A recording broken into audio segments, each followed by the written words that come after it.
único Senhor. Amarás, pois, o Senhor teu Deus de todo o teu coração, de toda a tua alma e de todas as tuas forças. E estas palavras que hoje eu te ordeno estarão no teu coração, e as ensinarás a teus filhos, e delas falarás assentado em tua casa, e andando pelo caminho, e deitando-te e levantando-te. Guarda-te que não te esqueças do Senhor, que te tirou da terra do Egito, da casa da servidão.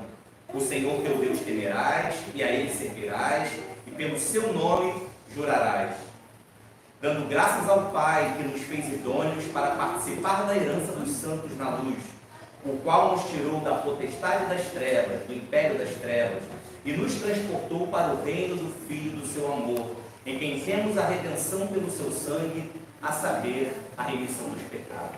Amém? Vamos nos colocar de pé, vamos orar. Senhor Deus, nós te louvamos. A tua igreja se reúne, Senhor, no teu dia santo, no dia em que o Senhor escolheu para se reunir com a tua noiva. Nós nos apresentamos diante de ti, para te apresentar o nosso culto público, para dar declaração da nossa fé, de que confiamos exclusivamente no Senhor, de que toda a nossa expectativa e as afeições do nosso coração estão direcionadas a ti, o Cristo ressurreto, o Cristo histórico que veio a esse mundo mudar a nossa vida, nos tirar do império das trevas, do lamaçal de lama e de pecado, onde nós estávamos presos em Satanás e nos desejos da nossa própria carne, da nossa própria vontade, e o Senhor nos transportou para o reino do seu Filho amado, onde nós temos todo o amor do Pai, onde nós somos co-herdeiros com Cristo. A tua igreja se reúne para te adorar e para bendizer o teu nome, que o Senhor se sinta adorado, cultuado e louvado por nós. É a nossa oração em nome de Jesus. Amém. Graças a Deus. Vamos ainda de pé, aqueles que podem, permaneçam de pé. Vamos louvar o Senhor com 3 hinos.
último capítulo da Bíblia. Começamos no Novo Testamento em Mateus, fomos até o Apocalipse, voltamos a Gênesis e agora estamos no último capítulo do profeta Oséias, que é o capítulo 14. Vou pedir para a irmã Emanuele fazer a leitura e após a leitura o Túlio fará algumas considerações a respeito do texto.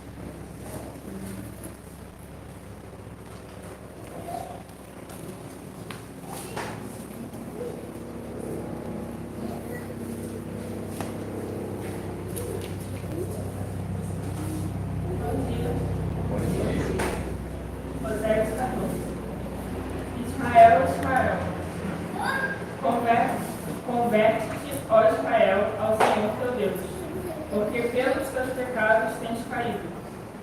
Tomai convosco palavras e convertei-vos ao Senhor. Dizei-lhe: tira toda a iniquidade e aceita o que é bom, e ofereceremos como novilhos os sacrifícios dos nossos lábios. Não nos salvará a Assíria, não iremos montados em cavalos, e a obra das nossas mãos já não diremos mais. Tu és o nosso Deus, porque por ti o órfão alcança misericórdia. Eu sararei a sua infidelidade, eu voluntariamente os amarei, porque a minha ira se apartou deles. Eu serei para Israel como um orvalho, ele florescerá como um lírio e lançará as suas raízes como o Líbano. Estender-se-ão os seus galhos, e a sua glória será como a da oliveira, e sua fragrância como a do Líbano. Voltarão os que habitam debaixo da sua sombra, serão vivificados como o trigo e florescerão como a vide. A sua memória será como o vinho do Líbano. Efraim dirá: que mais tenho eu com os ídolos? Eu o tenho ouvido e cuidarei dele. Eu sou como a faia verde, de mim é achado teu fruto. Quem é sábio para que entenda estas coisas? Quem é prudente para que as saiba? Porque os caminhos do Senhor são retos, e os justos andarão neles, mas os transgressores neles cairão.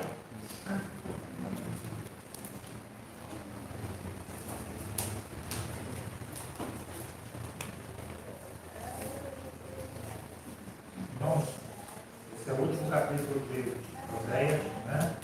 Ele repetidamente profetizou ao povo, apelando ao povo que ele se arrependesse, e agora, mais de 2 anos, e tudo aquilo que ele havia pedido vai finalmente acontecer. Né? A Síria vai combater o reino do norte, vai executar uma matança generalizada e vai levar aquelas 10 tribos do norte para o Egito, de onde eles nunca mais vão voltar e vão desaparecer, né?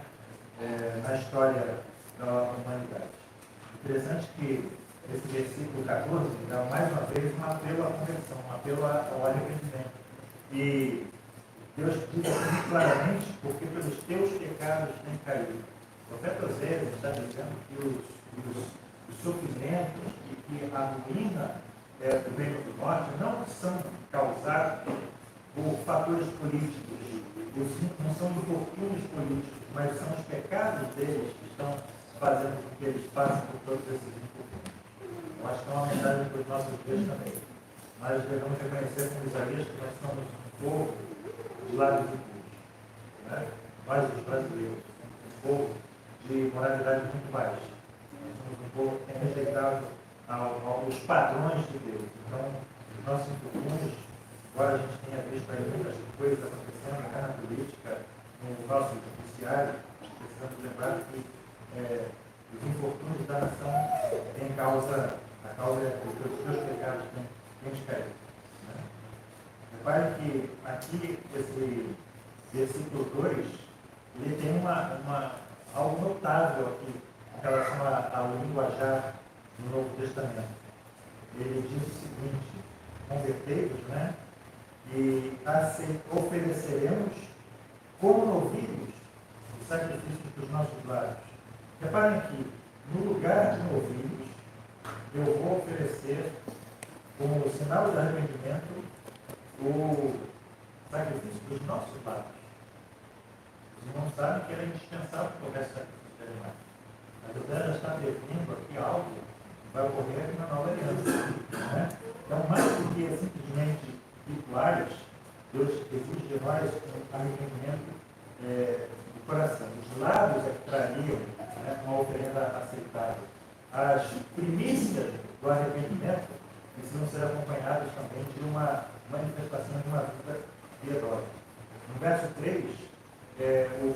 enumera os 3 pecados que são pecados constantes, tanto no Reino do Norte, como depois em menor modo, talvez no Reino do Sul, né, mas que o somatório desses pecados representam a apostasia. Primeiro, verso 3 aqui, não me salvará a Síria. Né?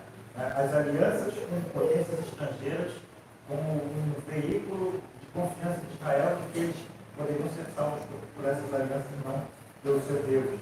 Segundo, não iremos montados em cavalos. A confiança na nossa própria força, né? Ou nos símbolos, que aqui o cavalo é um símbolo da força. E, em terceiro lugar, a obra das nossas mãos já não diremos mais tu és o nosso Deus. A confiança nas coisas que Deus, que o homem faz, não nas coisas que Deus faz. A confiança na idolatria. E, de uma forma muito irônica, Isaías vai retratar como um homem que pega um pedaço de madeira, metade da madeira ele vai fazer uma fogueira, ele come, na outra metade ele esculpe um ídolo e diz assim, se gosta diante daquilo que ele vai para Deus. Esse homem se apacenta de cima, né? Não existe entendimento na cabeça dessa pessoa.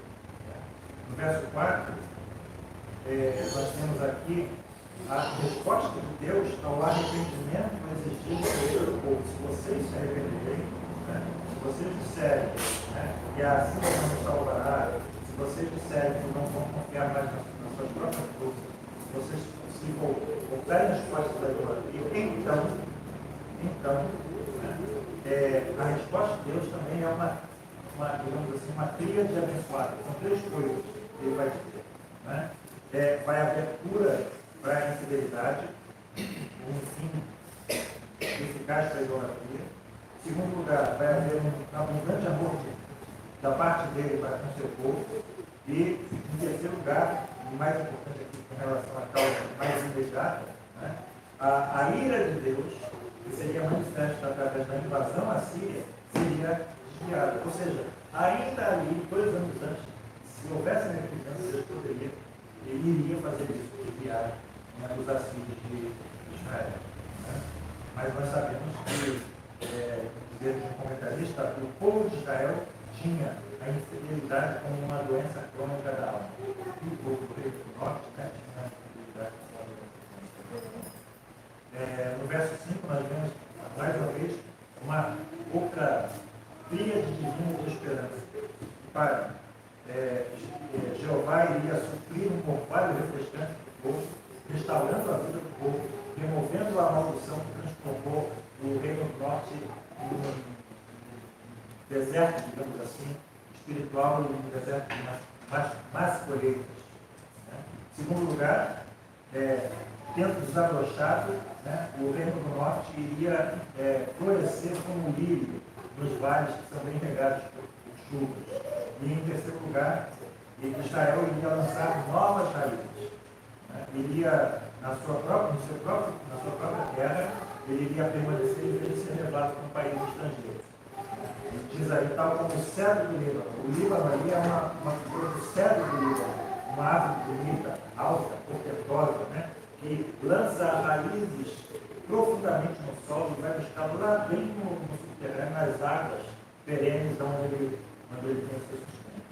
Né? E reparem que esses versos de 5 a 8, eles mostram aqui, eu vou dizer aqui no desejo do comentarista, né?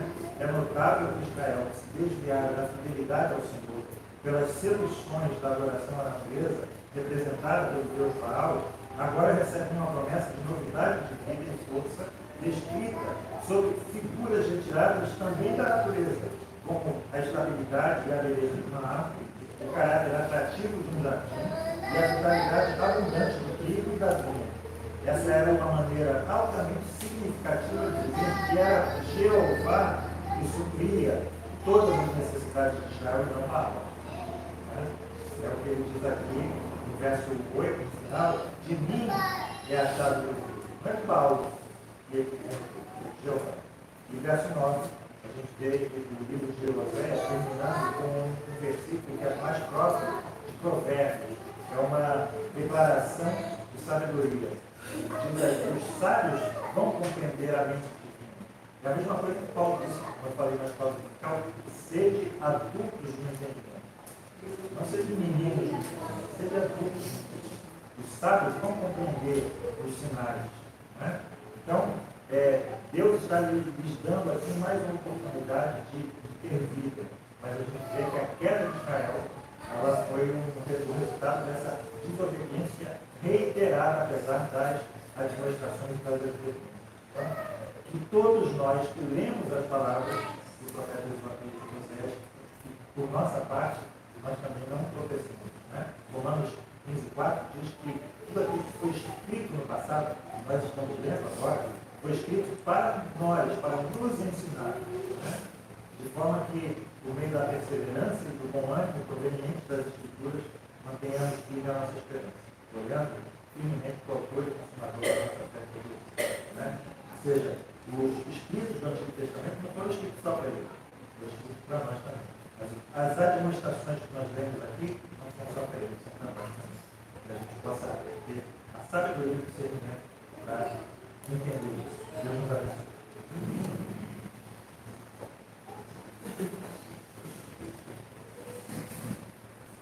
Aqueles que puderem, se coloquem em pé mais uma vez.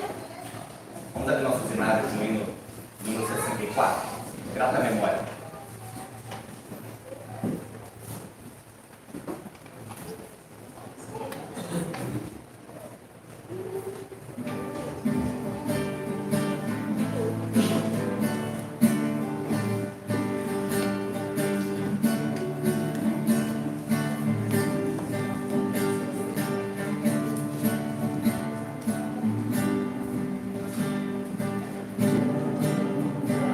Deus,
Você que nos visita, sinta-se à vontade. E você que é membro, você sinta-se convidado a ofertar aqui na frente, quando nós cantamos o hino de número 164.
Deus, obrigado, Senhor, por estarmos aqui em tua casa, obrigado pelos meus irmãos aqui.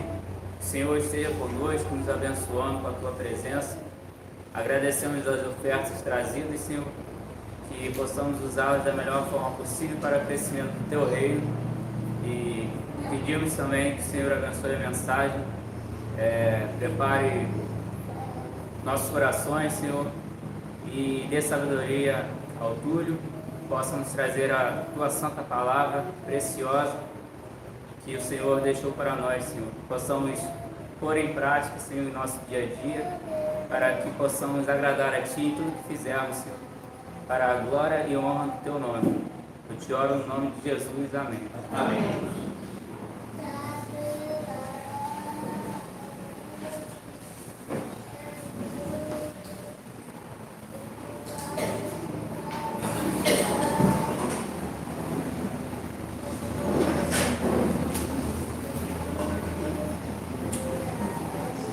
Vamos abrir, irmãos, mais uma vez em 1 História de Roma, capítulo 1. Gostaria que nós lêssemos só um trecho do versículo 3.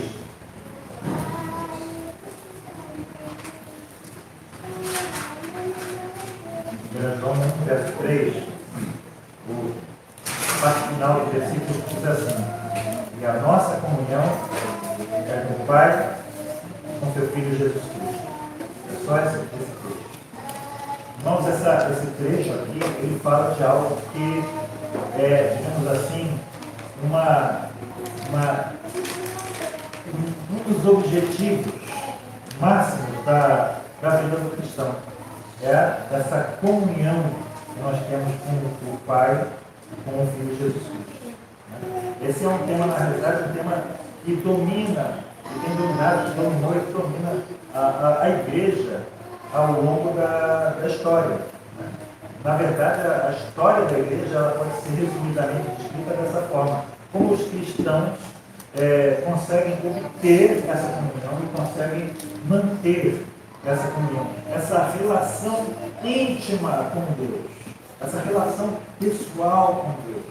O apóstolo Paulo fala isso de diversas formas. Por exemplo, ele diz que o Espírito de Deus testifica com o nosso Espírito que nós somos seus filhos. E por causa disso nós podemos, com temor, reverência e ao mesmo tempo ousadia, chamar Deus de Abba, Papai. Essa intimidade com o Senhor que trata esse versículo. Né? Mas esse assunto, irmão, ele precisa ser examinado com muita cautela. Por que isso? Porque a história também mostra que existem N maneiras falsas, muitas maneiras falsas, pelas quais a igreja às vezes envereda para buscar essa comunhão com o Senhor Jesus, com o nosso Deus. Né? E nós podemos resumir esse tema dizendo assim, que existem dois caminhos básicos que se propõem a atingir esse objetivo, essa comunhão. Eu vou chamar esses dois caminhos de o caminho evangélico e o caminho místico. Né? Tanto o evangélico como o místico, eles vão concordar no seguinte, que Deus, de fato, ele lida de maneira direta conosco e que nos concede um conhecimento pessoal a respeito dele mesmo.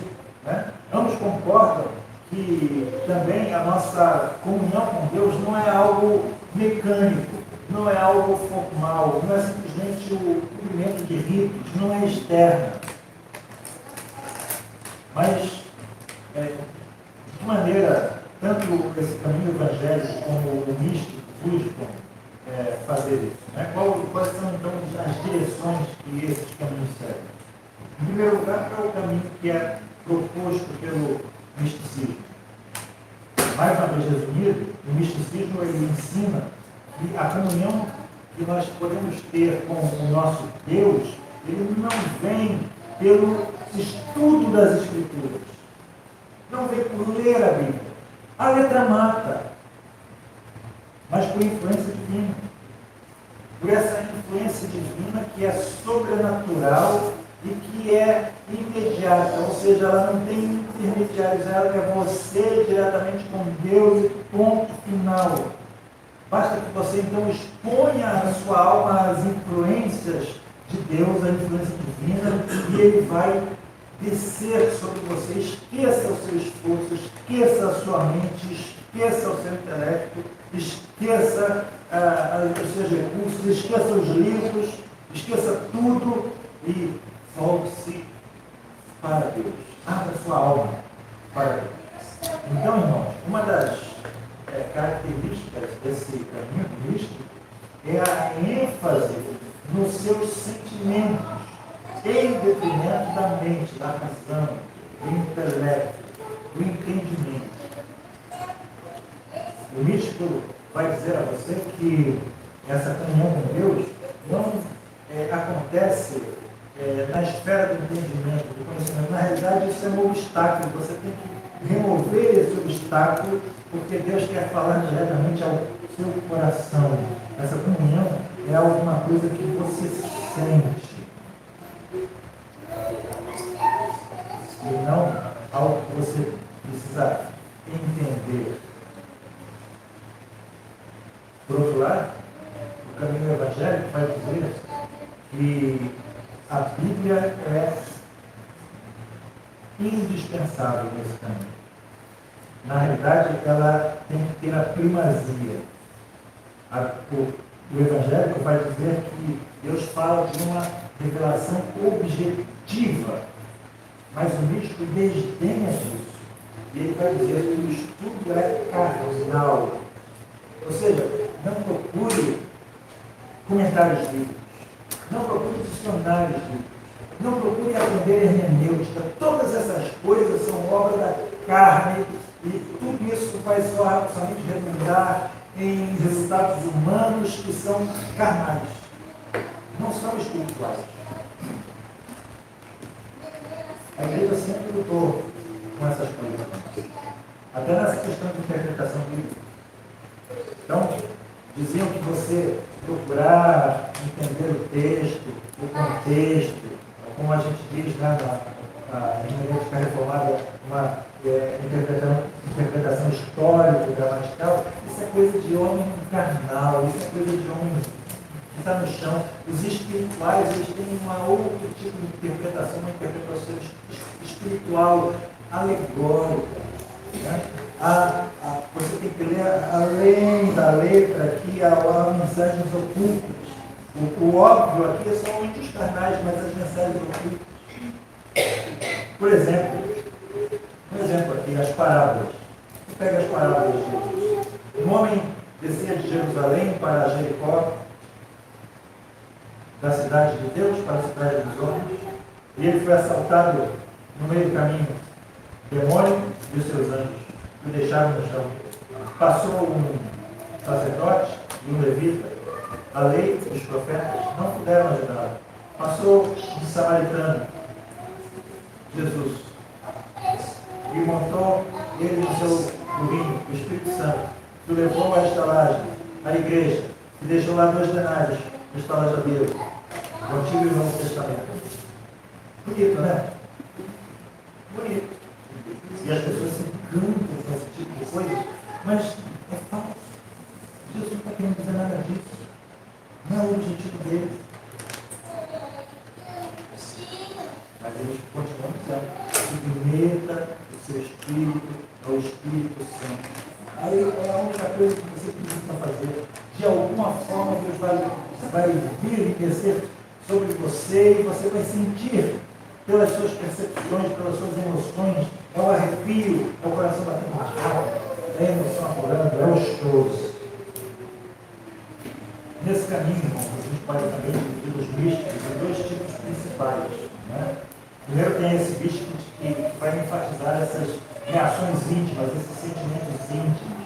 Você precisa realmente sentir que Deus está aí agindo em você. Você vai se enfiar, você vai chorar, você vai ter esse tipo de sensação. Segundo, a gente pode dizer, talvez uma mescla dos dois, mas a gente pode discutir, é aquele místico que vai enfatizar os fenômenos sobrenaturais. É o místico que vai ficar eufórico, buscando visões, revelações, experiências fenomenais, espirituais, sobrenaturais. É o tipo de místico que fica eufórico quando ele sabe de algum relato que no Monte Tal, quando as pessoas olham, começam a descer luzinhas de fogo sobre as pessoas, e então fica todo iluminado por aqueles pontinhos de fogo. É o místico que fica eufórico quando diz que tem gente que está orando e começa a ficar com os corações se transformam em pentes de ouro. É um místico que gosta de trânsito, dizer que o Espírito Santo cai sobre ele de tal forma que ele não consegue se controlar. É aquele que gosta de visões de anjos, de arrebatamentos ao céu, de experiências de pessoas que dizem que foram arrebatadas ao céu e ao inferno, que gostam de sentir o poder de Deus sobre a igreja. E quando lemos sobre o misticismo na história, nós aprendemos uma coisa importante e interessante. Ele tem a ver agora com a nossa parte também. Esse misticismo, ele quase sempre surge como uma forma de reação contra um formalismo excessivo, contra uma frieza que às vezes a igreja pode cair. Isso tanto na igreja católica quanto dentro do protestantismo. Né? A gente vê também que o misticismo ele surge na história como uma reação ao racionalismo, que é a tendência de intelectualizar demais a fé cristã, tornar a fé cristã meramente uma questão de filosofia. Nós lá sabemos que nos primeiros séculos havia muita discussão a respeito de doutrina cristã. Ela estava ali sendo, digamos assim, maturada, entendida. Nós sabemos que houve 3 séculos de discussão cristológica, a pessoa de Cristo como uma pessoa humana e a natureza humana e a divina se entrelaçaram, se harmonizaram, todas essas questões. Né? Então, muitos mestres na igreja realmente passaram muito tempo elaborando argumentos, por exemplo, contra o gnosticismo, contra a filosofia grega, com a finalidade de proteger a fé. Mas o perigo disso tudo é que o Evangelho seja transformado num mero sistema intelectual. E foi nessa altura que surgiram os primeiros místicos cristãos. Né? Nós devemos ser cuidadosos, diziam eles, porque a nossa vida espiritual corre perigo no meio de todas essas definições teológicas. No meio dessas definições teológicas, nós corremos o perigo de perder a nossa vida espiritual. E nós vemos o misticismo ressurgir na Idade Média, quando a igreja se tornou materialista, né? Quando ela perdeu o rumo e começaram homens a dizer que realmente estavam perdendo a essência da vida cristã, estavam certos nisso. Os teólogos ficam aí discutindo quantos anjos podem caber na cabeça de um alfinete, discutindo se os anjos têm algum tipo de sexo, né? Falando sobre essas abstrações teológicas, e enquanto isso nós estamos negando a essência da fé cristã. Então ocorreu também um surto do misticismo na igreja da Idade Média, como ocorreu no primeiro século. E isso também aconteceu dentro do protestantismo. Nós sabemos que a reforma protestante, no século XVI, foi um período de reavivamento. Né? Mas, como quase sempre acontece depois de um avivamento, segue-se um período de frieza. E, mais uma vez, né, os cristãos começaram a sentir que algo da vida dinâmica da fé havia sido perdido, que o culto se tornou mecânico e houve uma reação no sentido do caminho místico. No período dos puritanos, havia pessoas que começaram a dar ênfase nessas manifestações místicas e, por exemplo, os Quakers, que a gente chama Quaker, né, da veia Quaker, você vê aquela figurinha, né, é uma denominação mística que é até herege, né, que dizia exatamente isso, que você não precisa ficar lendo a Bíblia, que o Espírito Santo vai descer sobre você e vai guiar você a toda a verdade. Né? Deus vai falar com você diretamente. Foi nessa forma, nessa época, que surgiu o que a gente chama de quietismo, que dizia que você não tem que fazer nada a não ser se aquietar, não tente se esforçar, não tente entender, abandone-se a Deus e Deus vai falar com você. Né? Por outro lado, surgiu também um outro tipo de misticismo que a gente pode dizer que é um misticismo ativo. Lutero lutou com isso. Né? Ele dizia que a comunhão com Deus só pode ser obtida através de muito esforço. É o contrário. Né? Só pode ser obtida através de uma disciplina muito rígida. É preciso que você vença o pecado que está dentro de você, que você extirpe esse pecado dentro de você. E como que você vai fazer isso? Por meio de práticas ascéticas, por meio de jejuns prolongados, por meio de autoflagelações, por meio de castigar o seu corpo, de privar você do sono, de orações prolongadas, de confissões reiteradas, de penitências. Esse caminho, você vai chegar, diziam eles, finalmente a um estado de iluminação. Deus vai falar com você. Você vai chegar a esse estado de união, né? Essa união mística.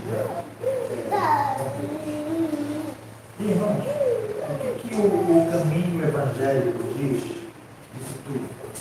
Em primeiro lugar, o caminho evangélico vai nos mostrar que o místico, na verdade, ele alega e ele se relaciona com Deus exatamente da mesma forma que os profetas do Antigo Testamento se relacionavam com Deus e os apóstolos do Novo Testamento se relacionavam com Deus. O místico, ele então transforma algo que era especial em algo normal, em algo corriqueiro, em algo ordinário. Ele transforma o que é extraordinário e temporário em algo ordinário e permanente. De fato, nós temos que Deus se relacionou de uma forma muito singular com os profetas e também com os apóstolos. Mas nós também dizemos e afirmamos com clareza que Deus não vai falar comigo e com você da mesma forma como Deus falou com os profetas e com os apóstolos. Um exemplo, posso dar aqui agora. Né? A mensagem que eu estou expondo a vocês não me foi dada por inspiração direta de Deus. O que eu estou aqui fazendo é procurar expor as Escrituras, procurar expor a mensagem que foi dada, de fato, sobrenaturalmente e singularmente a João e também aos demais apóstolos. A minha tarefa básica aqui, a minha obrigação é simplesmente repetir a mensagem que eles receberam, mas que eu não recebi, mas eles receberam. É o que Paulo diz a Timóteo, que de minha parte ouviste, através de muitas testemunhas fiéis e idôneas, isso mesmo você também ensina aos outros para que eles possam transmitir por sua vez a outras pessoas. E assim sucessivamente. Os católicos dizem que não aceitam o nosso batismo porque nós não temos a autoridade apostólica. Eles dizem que os apóstolos estão delegando com as mãos sobre pessoas e vão seguindo assim. Né? É como se fosse uma sucessão de transmissão de autoridade dos apóstolos. Mas nós não temos isso. Nós temos que a autoridade vem da Escritura Sagrada. Não vem de onde? É a sucessão da Escritura. Por isso que eu digo, a minha obrigação é repetir simplesmente o que eles disseram. Mas os místicos não. Eles costumam dizer que eles recebem até hoje mensagens novas. Eles recebem visões novas, revelações novas da parte de Deus. Deus lhe deu essa visão. Sigam. Eles dizem que eles têm essa relação direta e singular com Deus. E que se você não crê naquilo que eles estão falando, você está se rebelando contra o próprio Espírito de Deus que está falando por intermédio deles, de forma sobrenatural e especial. Eles são vasos ungidos de Deus. E se você se revela com ele, você está se despendo do vaso ungido de Deus e você vai sofrer as consequências da maldição de Deus na sua vida. E agora eu vou falar sobre o que eu ia dizer na classe, né? Um exemplo de coisas assim. John MacArthur, ele relata, uma vez eu ouvi ele falando sobre isso aqui no Brasil, ele foi falar com Bill Gaither, né? Muito famoso, o grupo Gaither, tem músicas muito bonitas, mas ele foi falar com Bill Gaither sobre o rei está voltando, a autoria dele, né? O rei está voltando, aviões sem seus pilotos vão para a destruição, aquela coisa, né? O barulho do martelo de assessor, aquela visão bem para aquele mística, né? Do arrebatamento secreto que vai causar o caos, né? E ele foi falar com o Bill Gaither sobre algumas coisas que ele entendia estar erradas, teologicamente no hino, que é muito bonito, uma música bonita, estudante, mas errada, né? E o Bill Gaither, não, sem discussão. Esse hino foi escrito por inspiração divina. O que ele está querendo dizer? É exatamente isso que eu estou querendo mostrar aqui para o irmão. De certa forma, então, esse hino poderia ser aposto ao livro do Apocalipse, que é o capítulo 23. Está ali. É isso que vai acontecer, sem sombra de dúvida. Deus me revelou. De forma mística. E qual a consequência disso, irmão? Que os místicos, eles passam a colocar as escrituras em segundo plano. A ênfase deles, a busca dessas pessoas vai ser por sinais, por visões, por revelações, por milagres, por prodígios. E essa é uma característica deles. Você fica aí estudando demais a escritura, isso é papel e tinta, né? A gente não precisa da letra, a letra mata. O estudo desvirtua. Durante muito tempo, algumas denominações pentecostais foram contra o estudo em seminários. Então, eles recebem a revelação como algo que vem diretamente de Deus e depreciam o valor do estudo sistemático das Escrituras Sagradas. Um terceiro perigo do misticismo é que eles falam tanto da obra do Senhor em nós que se esquecem da obra do Senhor por nós. O que eu quero dizer com isso, irmão? Que o místico acaba por se esquecer da cruz. O místico trata muitas vezes do pecado de uma forma secundária e incidental, quando ele tem que ser tratado de uma forma central. Eles tendem a se esquecer da necessidade fundamental, da necessidade absoluta da morte expiatória do Senhor Jesus, antes que seja possível para nós termos qualquer tipo de comunhão com Deus. Eles têm, então, irmãos, uma concepção inadequada da doutrina do pecado, no sentido de que o pecado é alguma coisa tão terrível que Deus jamais falaria na nossa alma se não fosse pela obra expiatória do Filho de Deus no mundo, com a finalidade de levar os nossos pecados sobre si, na cruz do Calvário. Outro período muito sério do misticismo é o seguinte: imagina que você está seguindo esse caminho dos místicos, né? Imagina que você começa a ter algumas experiências. Você começa a acreditar que Deus está realmente falando diretamente com você, da mesma forma como eles dizem, esses outros homens dizem que Deus fala com eles. Como você pode ter certeza de que Deus de fato está falando com você? Como você pode saber se você não está caindo em autossugestão? Como você pode saber que você não foi levado a esse tipo de experiência por manipulação humana? Porque se você crê numa revelação direta, sem a Escritura Sagrada, qual vai ser o instrumento, qual vai ser a medida, qual vai ser a base do teste das suas experiências? Como você vai saber se você não está sendo iludido por Satanás ou por homens sem caráter? Como você vai saber?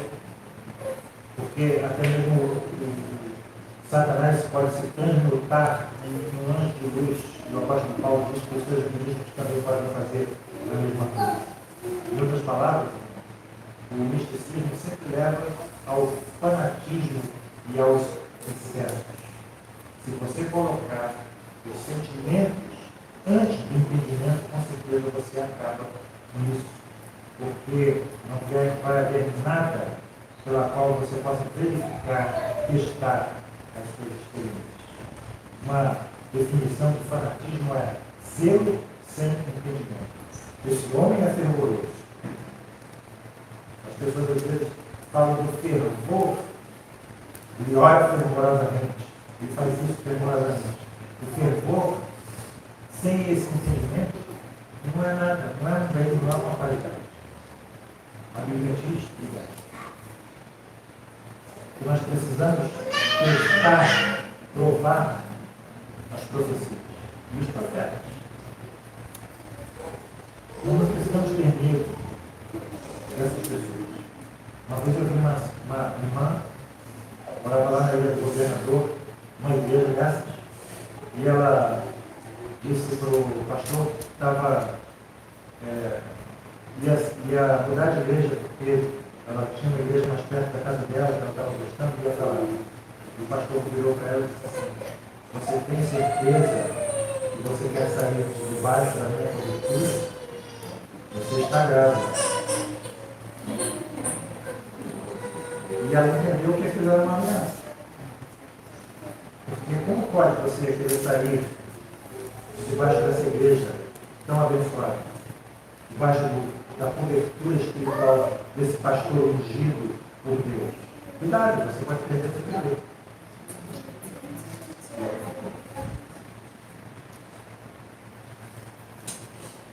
Se você não tem a escritura como parâmetro, você vai ser como um menino levado por vento de doutrina de um lado para o outro. Finalmente, irmãos, para terminar, qual é o caminho evangélico? Qual o caminho que nos leva a essa real comunhão com Deus? Repare, parafraseando Paulo, não sejam meninos de Deus, sejam adultos de Deus. Esse caminho, ele está aqui, diante dos nossos olhos. Já no prólogo da primeira Epístola de João, né? E ele sempre começa com a Escritura Sagrada. Esse caminho vai sempre declarar que as Escrituras Sagradas são a única fonte, a única autoridade e o nosso critério final em todas essas questões. Ela é a luz que vai guiar você nesse caminho. A doutrina evangélica nos diz que Deus só pode ser conhecido à sua própria maneira. Ele se revela de uma maneira e essa maneira é revelada na Escritura Sagrada. E essa maneira começa com a obra de Cristo por nós. Ou seja, não existe nenhuma comunhão real sem Ele. Ele disse, ninguém vem ao Pai a não ser por mim. É interessante isso, que ele diz, vem e não vai. Né? Porque ele diz, eu estou aqui perto dele. Ao mesmo tempo que estou aqui no meio de vocês, caminhando. Então nós devemos ter comunhão com o Pai por meio do Filho. Isso é algo inegociável. E algo inegociável também é que nós devemos ir ao Pai por meio de Cristo e Cristo crucificado. Nós devemos ir por meio e através da cruz.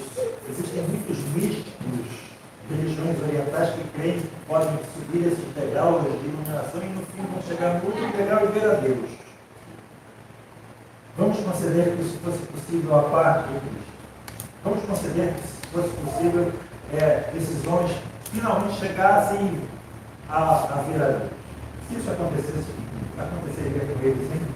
Eles seriam fulminados, eles virariam cinzas diante da santidade, da glória de Deus. Ninguém pode ficar de pé diante de Deus sem ser por meio de Cristo Jesus, sem ser por meio da cruz do Calvário. E nós devemos ir através da cruz. Reparem, irmãos, que o simples ensino, já falando sobre isso, Cristo não nos leva a Deus. O que eu quero dizer com isso? Que nós somos pecadores, nós somos culpados. Então, trata-se da obra de Cristo por nós, antes da obra de Cristo em nós. Ele nos disse muitas coisas, Ele nos deu muitas coisas para que a gente obedeça e creia nele. Aliás, é isso que é a nossa missão, né? Ensinando-nos a guardar todas as coisas que nos têm ordenado.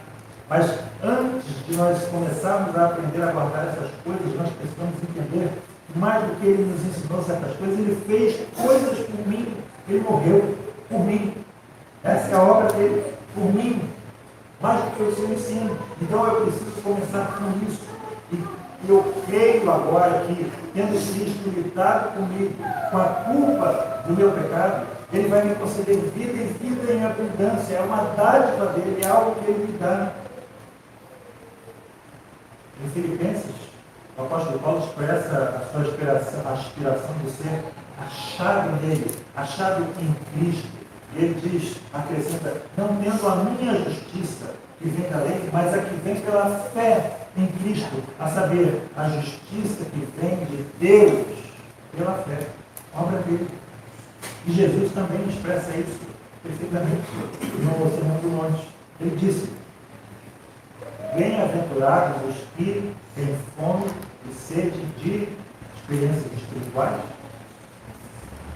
de visões e revelações, de choros e arrepios, de cair pelo poder do Espírito, de ter visões de bolinhas de fogo caindo no monte. Não, ele diz, bem-aventurados os que têm fome e sede de justiça. Esses são bem-aventurados, esses obtêm a bênção. Eles serão satisfeitos, eles terão essa satisfação na sua vida, eles terão essa experiência de real comunhão com o Pai e seu Filho Jesus, porque essa comunhão, esse caminho é o caminho que Ele concede a todos aqueles que realmente o buscam da forma ensinada por Ele. E esse é o tema, irmãos, inteiro da epístola, dessa primeira epístola de João. A forma de obter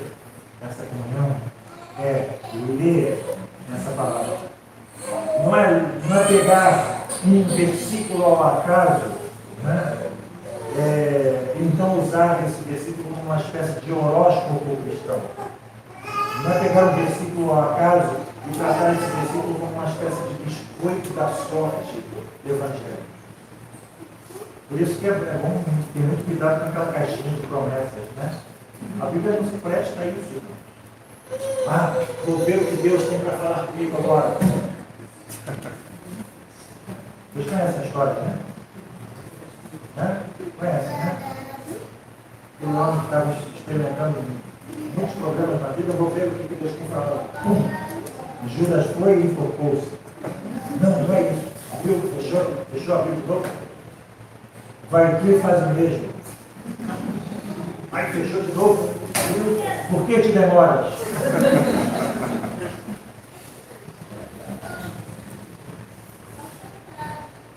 Então, irmãos, não é subjetivismo, é a revelação objetiva. São os fatos da encarnação, da vida, do milagre, da morte, da ressurreição. Esses são os fatos da salvação e esses são a base, esta é a base da nossa comunhão que nós temos com o Pai e com o Filho. Estas coisas, diz João, estas coisas que eu vi, que eu testemunhei, essas provas, ele que eu toquei, ele que eu senti, ele que eu apalpei, é isso que eu vou transmitir para vocês e transmitir para vocês, por sua vez, ao outro. O que está fazendo aqui agora? Então, essa é a forma, esse é o caminho do Evangelho que nós temos com Deus, é apegar-se à revelação que os apóstolos tiveram, é conhecer essa verdade, é aceitá-la, é crer nela, é orar com base nela, é viver com base nela, é empenhar-se para praticar. Bem-aventurados aqueles que têm fome e sede de justiça, porque eles serão fartos. Eles serão satisfeitos com a plenitude de Deus, com o conhecimento de Deus, com a comunhão com Deus. E essas são as bênçãos, irmãos.